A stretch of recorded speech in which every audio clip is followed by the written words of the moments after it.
Hi, my name is Katherine Richards, and today I'm going to be discussing Walking in the City with Jane, a story of Jane Jacobs, and it's written by Susan Hughes and illustrated by Valerie Boyven. So this story really gives us the history and the life of Jane Jacobs, who is a very passionate activist of the city. So the story starts us off at the beginning of Jane's life as a child. We see here that she was kind of a troublesome child, having to sit out, because she really stood up for what she believed in and sometimes didn't think all of the rules of school were the best. So she was very imaginative and she lived her whole life with trying new things, exploring new things, and she really liked exploring the city, her home.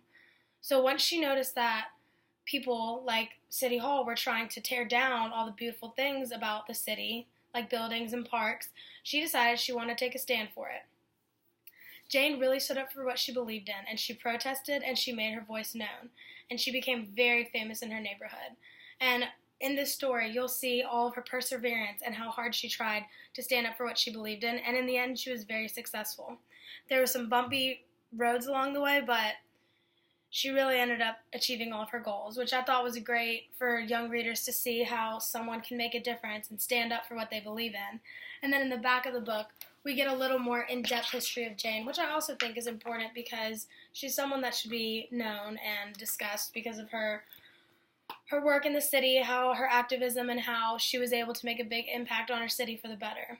And so I hope young readers will enjoy this. I know I did, and I think it's a really good book to implement into the classroom setting, and to any lesson plan.